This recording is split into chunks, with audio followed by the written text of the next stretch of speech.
Welcome to మెగానే TV burning topic. Switch ఒక చోట ఉంటే బల్బు మరో చోట వెలిగినట్లు అమెరికా తీసుకునే నిర్ణయాలు ఇప్పుడు భారతీయులకు గట్టి షాకులు ఇస్తున్నాయి. తాజాగా భారత్తో కుదిరిన మధ్యంతర ఒప్పందం చూస్తుంటే మనకు లాభం కంటే నష్టమే ఎక్కువ కనిపిస్తుందన్న అనుమానాలు వస్తున్నాయి. కుదురుగా ఉండని ట్రంప్ తన అమెరికా ఫస్ట్ పాలసీతో భారతీయుల జేబులకు చిల్లు పెట్టేలా కనిపిస్తున్నారు. ఈ ఒప్పందం వెనుక ఉన్న అసలు కథ ఏంటి, సామాన్యుడిపై పడే ఇంపాక్ట్ ఎంత, ఇప్పుడు చూద్దాం.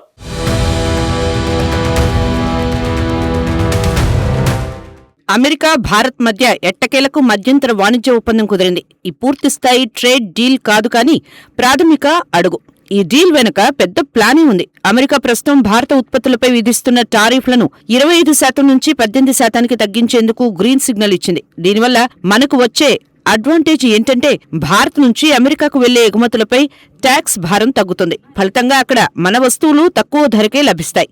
మార్కెట్ డిమాండ్ పెరిగి మన దేశీయ కంపెనీలు లాభపడే ఛాన్స్ ఉంది. అయితే ఈ వెలుగుల వెనక చీకటి కోణం కూడా ఉంది. ఈ డీల్ పూర్తి కావడానికి మరో ఏడాది పట్టొచ్చు. కానీ ఈలోపే మనపై కొన్ని కఠిన నిబంధనలు రుద్దబడ్డాయి.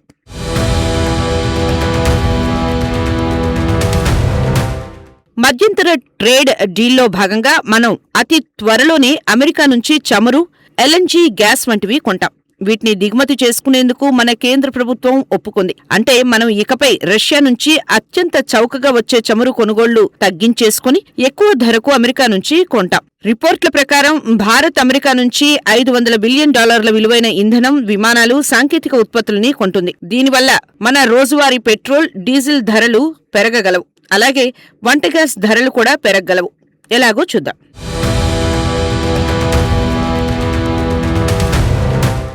రష్యా మనకు మిత్రదేశం. పైగా ఇన్నాళ్లు చమురును తక్కువ ధరకు ఇచ్చింది.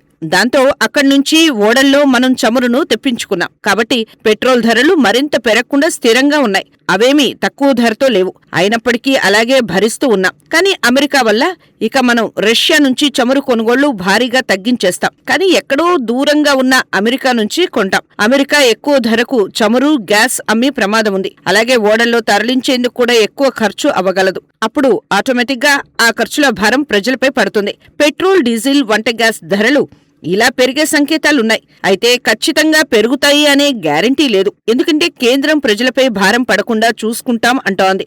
దీనిపై మనకు 1-2 నెలల్లో క్లారిటీ రాగలదు.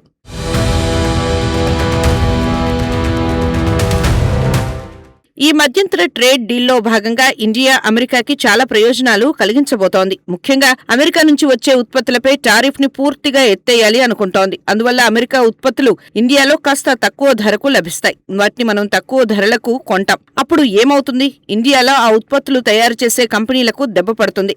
వాటి వ్యాపారం తగ్గుతుంది. అందువల్ల ఆ కంపెనీలో పనిచేసే భారతీయులమైన మనకే నష్టం కలుగుతుంది. అందువల్ల ఇది పైకి లాభంగా కనిపిస్తున్నా తెర వెనుక నష్టం కలిగించే అంశమే.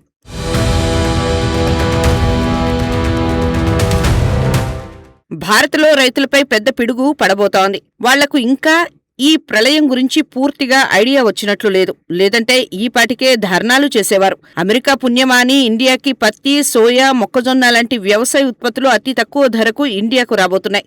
దీనివల్ల మన రైతులు తమ ఉత్పత్తులను మద్దతు ధరకు అమ్ముకోలేరు. తీవ్రంగా నష్టపోతారు. ఇప్పటికే పత్తి, సోయా రైతులు నలిగిపోయారు. నెక్స్ట్ మొక్కజొన్న పరిస్థితి ఇలానే ఉంటుంది. క్రమంగా అమెరికా ఇండియాలో తమ వ్యవసాయ ఉత్పత్తులన్నీ తరలించేలా ప్రయత్నిస్తోంది. భారత కేంద్ర ప్రభుత్వం ఇందుకు అనుకూలంగా ఉంటోంది కానీ వద్దు అనట్లేదు. అందుకే మన రైతులకు సమస్యే.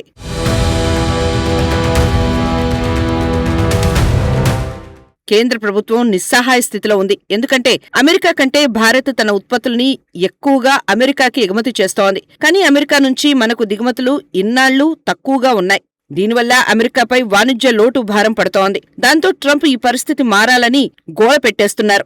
దానికి తోడు అమెరికా మార్కెట్ మనకి చాలా ముఖ్యమైంది. ట్రంప్ తీరుతో అది మనకు దూరం అవుతోంది.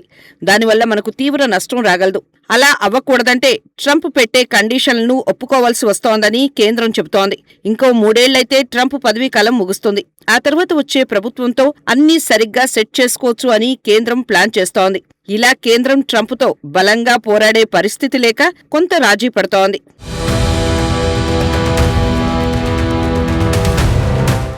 ఈ ట్రేడ్ డీల్ ఒకవైపు ఎగుమతులకు ఊపిరిపోస్తోందని, ఆశ కలిగిస్తున్నా మరోవైపు పెట్రోల్ ధరలు, రైతు కష్టాలు మరియు దేశీయ మార్కెట్ పతనం వంటి భయాలను కూడా వెంట తెస్తోంది.